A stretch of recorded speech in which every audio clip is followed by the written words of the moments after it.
विचार केला SP गुळे साहेब आणि माझे स्नेही आणि माझे नातेवाईक अशोकराजी वावळे आणि माझे जिगरी फ्रेंड महमूद पठाण साहेब, अनेक वर्ष ज्यांनी आमच्या वार्डाचं नेतृत्व केलं ते प्रल्हाद निंबाळकर साहेब आणि घराडीचे कार्यकर्ते जे धावपळ करतायत ते सुखदेव जोडाळे साहेब, त्याच्यानंतर आताच माईक सोडून गेलेले आमचे अरविंदजी कांबळे साहेब, त्याच्यानंतर खऱ्या अर्थानं माझे खरे गुरु आणि ज्यांच्याकडे बघून मी वेगळ्या मार्गाला गेलो नाही, ज्यांच्याकडे माझं पहिलं वर्ष या बाबासाहेबांचे पावलं ज्या भूमीला लागले त्या भूमीमध्ये जे अधिकारी होते ते तुषारराव जिंतूरकर साहेब आणि माझी भगिनी चंद्राताई या ठिकाणी आवर्जून उपस्थित झाले आणि आमच्या पठाण मॅडम आणि सर्वच या ठिकाणी उपस्थित झाले, त्यांचं मी स्वागत करतो आणि माईक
अशा प्रकारे या ठिकाणी जाधव परिवार आणि गायकवाड परिवाराच्या वतीने या ठिकाणी महाकारुणिक तथागत भगवान बुद्ध बोधिसत्व डॉक्टर बाबासाहेब यांच्या प्रतिमेच्या या ठिकाणी पुष्प धूप ठिकाणी पूजन करून हिंदू संघाचे या ठिकाणी स्वागत केलेलं आहे। विधीला सुरुवात करूया। विधीला सुरुवात करण्या अगोदर सर्व उपस्थितांना महत्त्वाच्या 2 सूचना आहेत। सूचनेकडे सर्वांनी बारकाईने लक्ष द्यायचं आहे। पहिली सूचना अशी आहे की ज्यांच्याकडे कोणाकडे आपला मोबाईल असेल त्यांनी फक्त 20 मिनिटांसाठी आपला मोबाईल सायलेंट मध्ये करून ठेवायचा आहे। या अतिशय पवित्र या विधीमध्ये आपल्या वैयक्तिक मोबाईलवर अडथळा निर्माण होणार नाही याची आपण सर्वांनी दक्षता घ्यायची आहे। बऱ्याच ठिकाणी काय होतं, कार्यक्रम चालू असते, वंदना प्रवचन चालू असते आणि मनातच कोणाच्या तरी मोबाईलची मोठ्याने बेल वाजतात आणि त्या सर्व लोकांचं लक्ष त्या मोबाईलच्या बेलकडे जातं आणि मग आपल्या वैयक्तिक मोबाईलवर या कार्यक्रमामध्ये अडथळा निर्माण होणार नाही याची आपण सर्वांनी दक्षता घ्यायची आहे।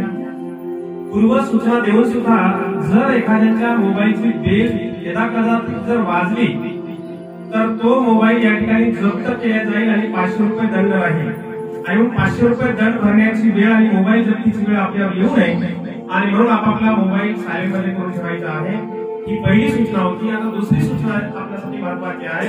हा कार्यक्रम बौद्ध धर्माच्या विनयाला अनुसरून 2 बौद्ध भिक्खूंच्या हस्ते हा विधी संपन्न होत असताना हा कार्यक्रम पूर्णतः पार पाडेपर्यंत कुणीही आपसामध्ये बोलायचं नाही। ज्यांना गपचूप राहणं जमतच नाही, ज्यांना जास्तच बोलायची सवय आहे, त्यांना सूचना आहे की आपल्या जागेवर खाली मोठा हॉल आहे, त्या हॉलमध्ये जाऊन खुशाल गप्पा मारायच्या, पण कार्यक्रम चालू असताना आपसामध्ये कोणी बोलायचं नाही। बऱ्याच ठिकाणी काय होतं, कार्यक्रम चालू असते, वंदना प्रवचन चालू असते, आमच्या बाय खाली मान घालून गप्पा चालू असतात। तुमच्या लहाना जावई काय करतो, तुमच्या लहान्या मुलीला काय मुलं, कपाशी पेरली का, सोयाबीन पेरलं का, खत टाकलं का, म्हणजे आमच्या ह्या गप्पा। आणि म्हणून कार्यक्रम चालू असताना आपसामध्ये कोणी बोलायचं नाही, सर्वांनी हात जोडायचे आहेत। अशा प्रकारे हात जोडायचे, सर्वांनी असे छातीशी हात जोडायचे आणि मी म्हणतो त्याप्रमाणे आपण सर्वांनी बोलावं। अरहं सम्मा सम्बुद्धो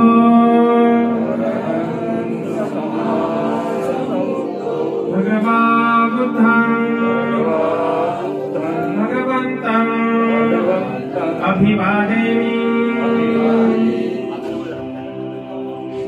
स्वागतो भगवता धम्मो धम्मं नमस्सामि सुपटिपन्नो भगवतो सावक संघो संघं नमामि।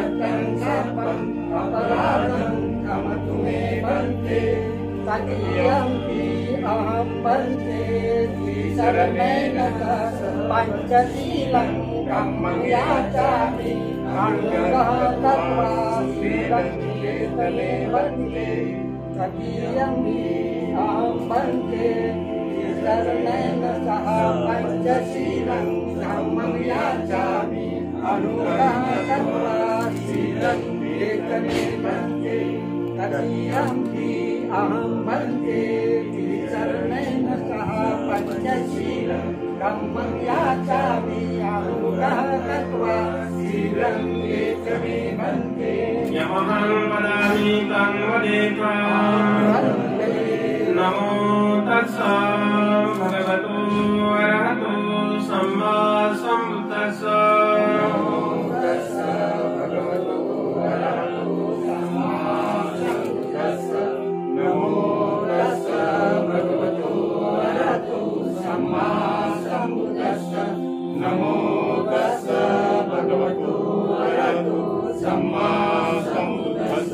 बुद्धं शरणं गच्छामि।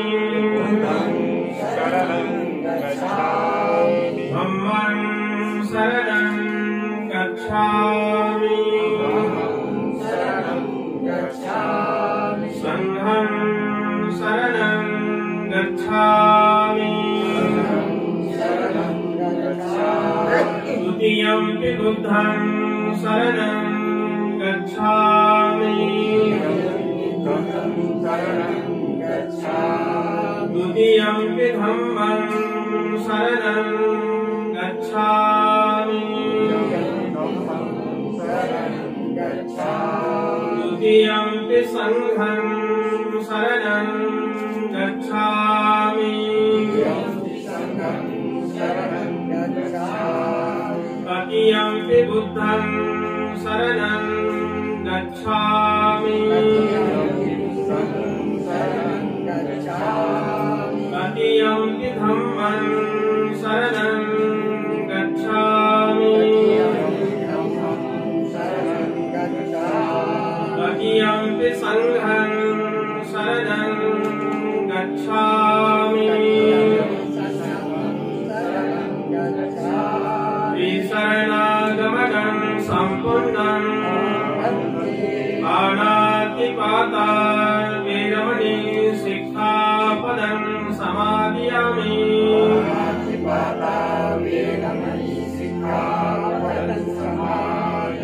अदिन्नदाना वीरमणि शिक्षापदं समादयामि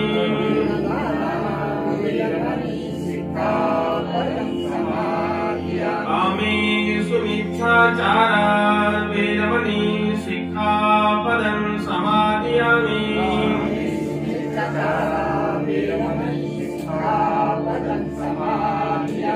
मुसावादा वीरमणि शिक्षापदं समादयामि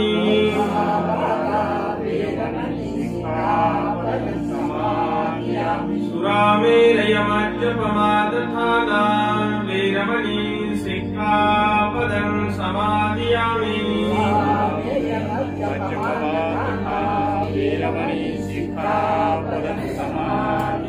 त्रिशरणेन सदिं पञ्चशीलं धम्मं साधुवं सुरक्षितं कृत्वा प्रमादेन सम्पादेत साधु साधु साधु बुद्धं नमामि धम्मं नमामि संघं नमामि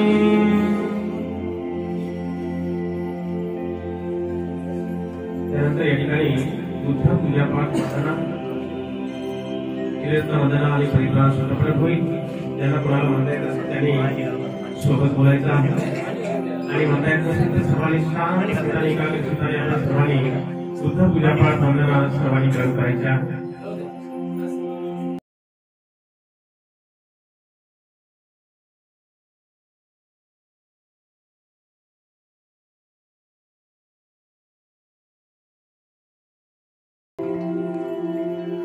नमो तस्स भगवतो अरहतो सम्मा सम्बुद्धस्स नमो तस्स भगवतो अरहतो सम्मा सम्बुद्धस्स वनगन्धगुणोपेतं एतं कुसुमसन्तति पूजयामि मुनीन्द्रस्स श्रीपादस्सरोरुहे पूजेमि बुद्धं कुसुमेन पुण्येन मे तेन लभामि मोक्षं पुष्पं विलायति यथा इदं कायो तथायाति विनाशभावं घटसारपदीपेन दीपेन तमदंसिनाति लोकदीपं सम्बुद्धं पूजयामि तमोनुदं सुगन्धिकाय वदनं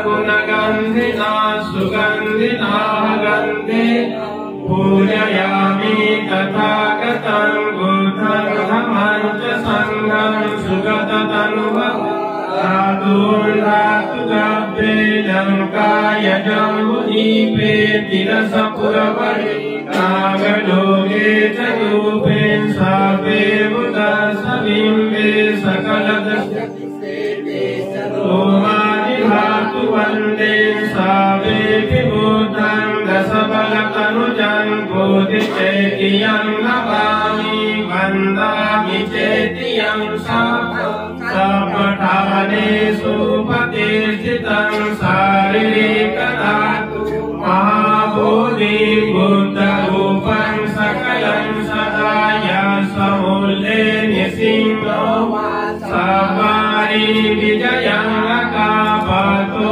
सापयुतं सत्ता वन्दितं बोधिपादपं इमे हेते महाबोधि लोकनाथेन अहं बीजे नमस्सामि बोधिराजा नमस्तुते बोधिराजा नमस्तुते बोधिराजा नमस्तुते इति विश्वो भगवानहं सम्मा सम्बुद्धो बीजाचरण सम्पन्नो सुगतो लोकविदो अनुत्तरो पुरुषोत्तम सारथि सत्ता देवमनुष्याणां बुद्धो भगवानि बुद्धं जीवितपर्यन्तं शरणं गच्छामि स्वकातो भगवता धम्मो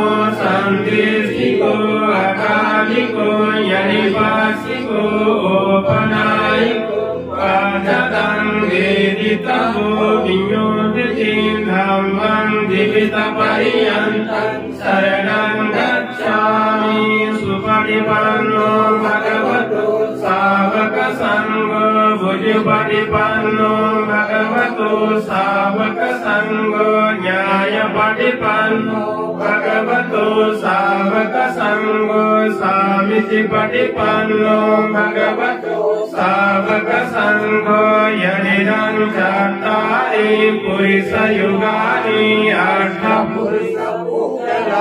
एष भगवतो सावकसङ्घो आवनय्यो पावनय्यो दाक्षिणय्यो अञ्जलिकरणीयो अनुत्तरं पुण्यं एतं लोकसादि सङ्गं जीवितपर्यन्तं शरणं गच्छामि अतीता च ये च सङ्घा अनागता पशुपन्ना अहं वन्दामि सर्वदा नाथी मे शरणं मह्यं सङ्घो मे शरणं वद एतेन सच्चवचेन भूतु ते जयमङ्गलम् इमाय धम्मानुधम्मपरिपाल्य बुद्धं पूजयामि इमाय धम्मानुधम्मपरिपाल्य धम्मं पूजयामि इमाय धम्मानुधम्मपरिपाल्य सङ्घं पूजयामि अथा इमाय परिपाल्य जाति जरा मरणं महापरिमोचसामि इमिना पुण्यकमेन मामे बालसमागमो सन्तं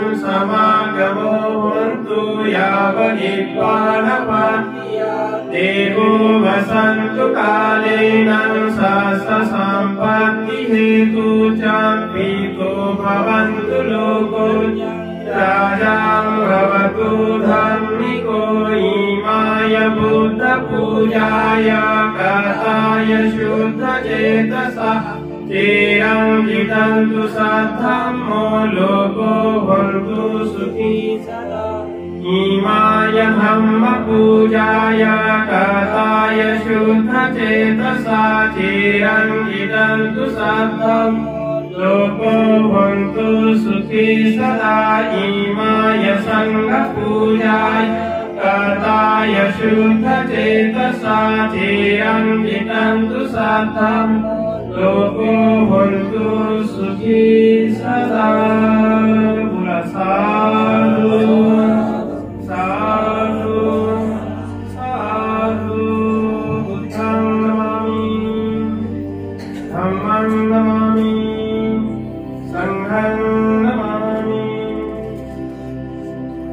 जीवन हे क्षणभंगूर आहे, मरणधर्मी आहे असा ज्यांनी हा सिद्धांत सांगितला असे जगतवंदनीय विश्व शांतिदूत महामानव तथागत भगवान बुद्ध महान श्रेष्ठ असा की ज्यामध्ये कुठल्याच प्रकारची उच्च नीचता नाही, भेदभाव नाही, ज्यामध्ये सर्वांना समानता आहे, की ज्यामध्ये न्याय, नीती, समता, स्वातंत्र्य, बंधुभाव आहे, असा श्रेष्ठ पवित्र बौद्ध धम्म.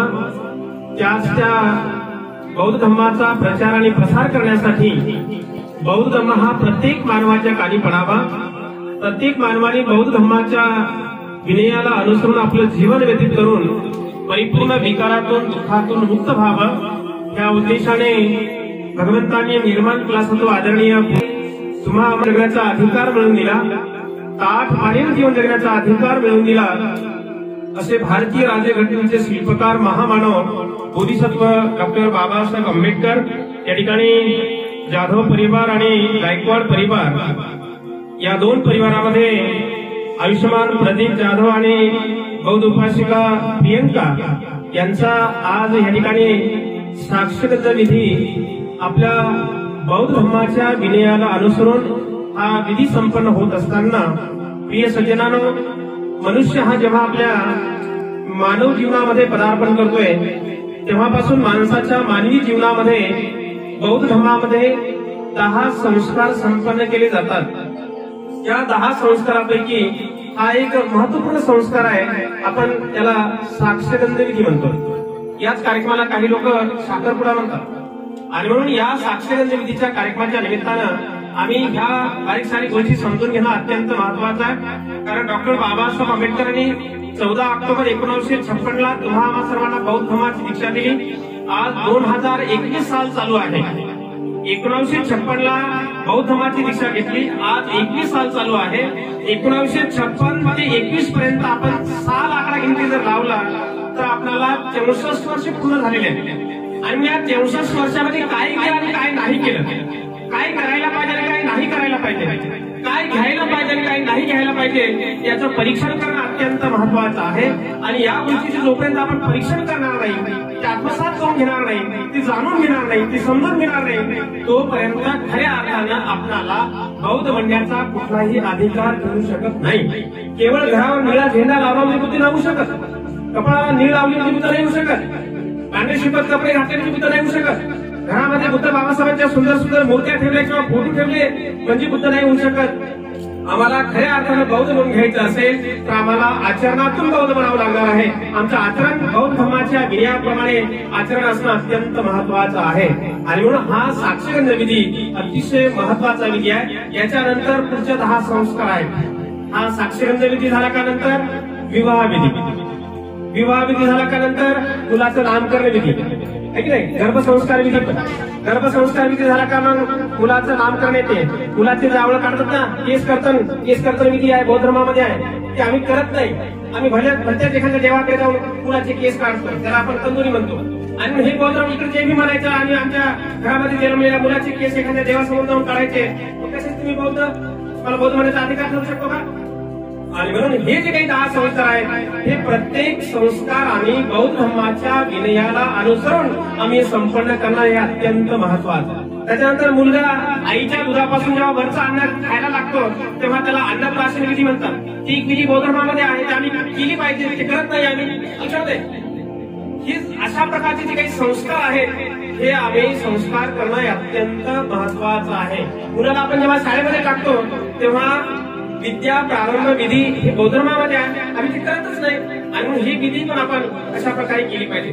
त्याच्यानंतर विवाह विधी आहे. त्याच्यामध्ये विवाह विधी आम्ही बौद्ध धर्माच्या विनयाला अनुसरून संपन्न केली पाहिजे. विवाह विधीच्या अगोदर आम्ही 3 दिवस नुसती लोकांना हळद घुसमळत बसतो. तो माणूस ओळखू येत नाही एवढी हळद लावतो, आहे की नाही. आणि हळद ही खाण्याची वस्तू आहे. एक दिवस जर तुम्ही हळद भाजीमध्ये नाही जर टाकली तर त्या भाजीकडे पाहू वाटत नाही किंवा ती भाजी चवीला खाऊ वाटत नाही. आणि म्हणून खाण्याची वस्तू आपण खाण्यासाठीच वापरली पाहिजे. आमचे माणसं मात्र 2 दिवस हे एकमेकाच्या अंगाला चोळू अंगाला, ते माणूस एवढे धिंगाणा करतात, डीजे लावून हळदीचा कार्यक्रम असतात, चालते. आणि म्हणून ह्या गोष्टी आम्ही बौद्ध धर्मामध्ये बारकाईने समजून घेणं अत्यंत महत्वाचं. त्याच्यानंतर विवाह विधी, हा विवाह विधी आम्ही शक्यतो वेळेवर लावला पाहिजे लक्षामध्ये. आणि विवाह विधीमध्ये आम्ही नवरदेवाला भला मोठा कट्यार ठेवतो, सुरी आणि इकडे बुद्ध म्हणायचं, जैन म्हणायचं, बाबासाहेबांचे अनुयायी म्हणायचं. अशामध्ये बौद्ध धर्मामध्ये कुठल्याही शस्त्राला थारा दिलेला नाही. बौद्ध धर्मामध्ये तुम्हाला त्रिशूल दिसणार नाही, गद्दा दिसणार नाही, भाला दिसणार नाही, तलवार दिसणार नाही, कट्यार दिसणार नाही, सुई दिसणार नाही, चाकू दिसणार नाही. आणि आम्ही इकडे बौद्ध म्हणायचं, अहो नवदेवाच्या कमरेला चाकू ते कट्यार असते आणि इकडे बुद्धाला फुलं वाहतो, बाबासाहेब हार टाकतो आणि इकडे जय भीम म्हणतो. काय अर्थ आहे?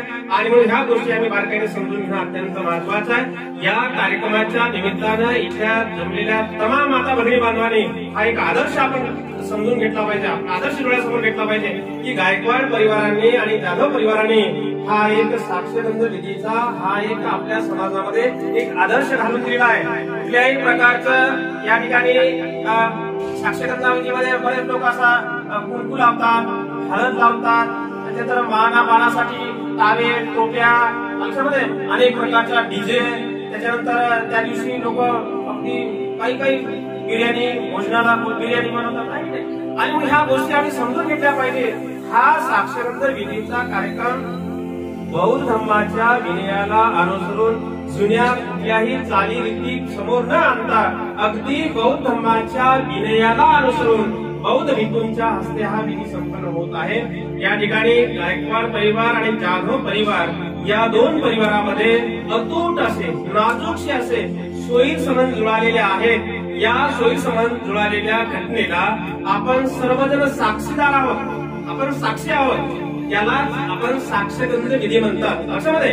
आणि म्हणून या घटनेला आपण साक्षी आहोत. तेव्हा गायकवाड परिवाराच्या वतीने या ठिकाणी मुलाला आणि जाधव परिवाराच्या वतीने मुलीला बऱ्याच ठिकाणी साक्षगंध विधीमध्ये सोन्याची रिंग सप्रे भेट देतात, आणखी काही वस्तू भेट देतात आणि विधी साजरी करतात. परंतु या ठिकाणी एक आदर्श की ज्यामुळं बाबासाहेब म्हटले होते, बाबाने तुम्ही वाचाल तर जीवनामध्ये वाचाल.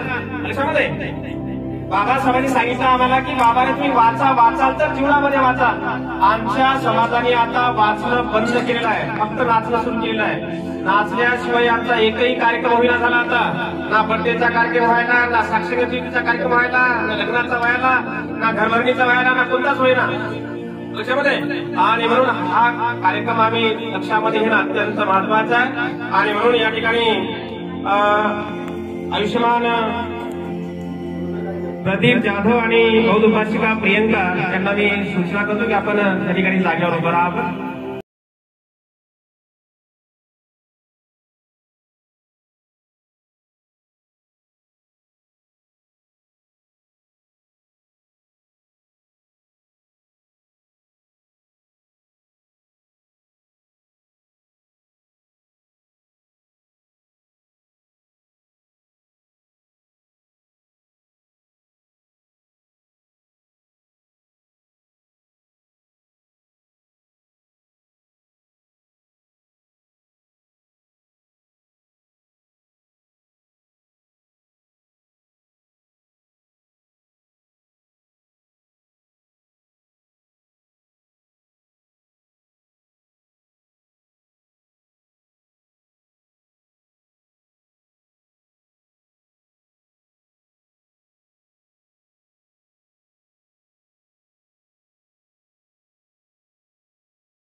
संघस्य फलहारं अर्थपरिकारं अर्थदानं देवं द्वितीयंपि तृतीयंपि कीमं भिक्खुसंघस्य अर्थपरिकारं फलहारं अर्थदानं देवं म्हणतेजी आम्ही आमच्या दीर्घ सुखासाठी पुण्यकर्म म्हणून आमच्या परिवाराकडून भिक्षू संघास अष्टपरिस्कार फलहार आर्थिक दान देत आहोत।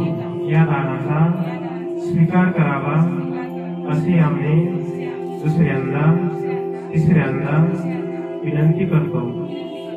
दानं ददन्तु श्रद्धायां शीलं रक्षन्तु सर्वदा भावनाभिरता भवन्तु गच्छन्तु देवतागता सवे मुद्रा बलपता पच्चकानं च यङ्गलं अरहन्तानं च तेजेनं रक्षं वन्दामि स्वपसो। कुल साधु साधु साधु नमामि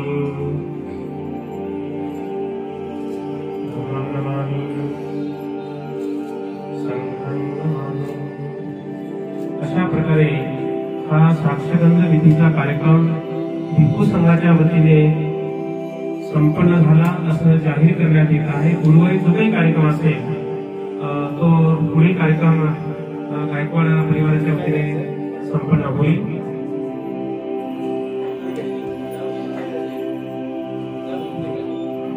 आमच्या कुटुंबाच्या वतीनं या ठिकाणी त्याची आज आम्ही आपणास 3 वृक्ष या ठिकाणी म्हणजे इथे आता देणार नाही, परंतु ते वृक्ष आपल्या मावसाला या ठिकाणी लावण्यासाठी आम्ही घेऊन येऊ। पण आता आमच्या हाताला निदान शिकवलं। आयुष्मान प्रदीप जाधव आणि प्रियंका जाधव परिवार आणि गायकवाड परिवार यांच्या वतीने या साक्षगंध विधीच्या कार्यक्रमाच्या निमित्तानं विश्वशांती बुद्धविहार बुद्धभूमी मावसाळा येथील विहारासाठी 3 वृक्ष दान देत आहे। आपल्याला माहिती आहे भगवान बुद्धाचं जीवन संपूर्ण हे झाडाखाली गेलेलं आहे। सिद्धार्थ गौतमाचा जन्म सुद्धा एका झाडाखाली झालेला आहे। सिद्धार्थ गौतमाला ज्ञान प्राप्ती बुद्धगयेला एका बोधी वृक्षाखाली त्यांना ज्ञान प्राप्ती झालेली आहे। आणि भगवंताचं महापरिनिर्वाण सुद्धा कुशीनगरला एका वृक्षाखाली झालेला आहे। आणि म्हणून बौद्ध धर्मामध्ये वृक्षाला अतिशय महत्व आहे। आणि यावरूनच अनेक साधू संतांनी या निसर्गाचं महत्व सांगितलेलं आहे। भगवंताने या वृक्षाचं या पर्यावरणाचं भगवंताने महत्व सांगितलेलं आहे। भगवंताचं संपूर्ण आयुष्य हे संपूर्ण या निसर्गाच्या सानिध्यामध्ये राजाचा मुलगा होता। त्यांचा राज हवेलीमध्ये जन्म व्हायला पाहिजे होता। 3 ऋतूचे 3 राजमहाल असताना सुद्धा त्यांचा जन्म राज हवेलीमध्ये नाही झाला। निसर्गाच्या सानिध्यामध्ये खुल्या वातावरणामध्ये एका वृक्षाच्या झाडाखाली आहे की नाही। आणि बौद्ध धर्मामध्ये या वृक्षाला अत्यंत महत्वाचं स्थान आहे। अतिशय सुंदर बोधी वृक्ष। त्याच्यानंतर सिद्धार्थ गौतम हे बचपनामध्ये आपल्या वडिलांच्या शेतावरती जाऊन जेव्हा आनापानासाठी ध्यान करत होते तेव्हा ते जांभळाच्या झाडाखाली आपल्या वडिलांच्या शेतावर जाऊन जांभळाच्या झाडाखाली ध्यान करत होते। असं महत्वपूर्ण जांभळाचं झाड सुद्धा गायकवाड परिवाराच्या वतीने या ठिकाणी या बुद्धविहारासाठी दान देत आहेत। आणि सोबतच एक आंब्याचं झाड सुद्धा आम्रपाली एक गणिका जिला तुम्हाला माहिती आहे की ज्या आम्रपालीने आपलं 500 एकर आम्रपान भिक्खू संघाला दान दिलं। आणि म्हणून हा आम्र वृक्ष सुद्धा या ठिकाणी आंब्याचं झाड सुद्धा या ठिकाणी गायकवाड परिवाराच्या वतीने या ठिकाणी बुद्धविहारासाठी दान दिलेलं आहे। म्हणजे हे 3ही वृक्ष अतिशय महत्वाचे आहेत। आणि या 3 वृक्षाचे 3 महत्व असताना या कार्यक्रमाच्या निमित्तानं हे 3 वृक्ष या बुद्धविहारासाठी दान दिलेले आहेत। निश्चितच या परिवाराचं आणि भावी धारक धारिका यांच्या जीवनामध्ये सुखा समाधानाने आनंदाने जीवन जगण्यासाठी त्यांच्या ज्या काही मनोकामना त्या पौर्णिमेच्या चंद्रमाप्रमाणे परिपूर्ण होत आहोत अशी उदात्त मंगल कामना व्यक्त करतो। आणि या ठिकाणीचा कार्यक्रम संपला असं मी जाहीर करतो। अवधान धम्मान संघान भावेनं सदा सुखी भवन्तु ते। उर्वरित जो काही कार्यक्रम असेल ते गायकवाड परिवार पार पाडतील। आजचे नियोजित त्यांना अशी विनंती करतो की आता हा कार्यक्रमापासून आता तुम्ही सुरुवात करायची। पाहुणे तुमचं नाव घेऊनच आले तर दोघांनी पुष्प देऊन त्यांचं सगळ्यांचं या ठिकाणी स्वागत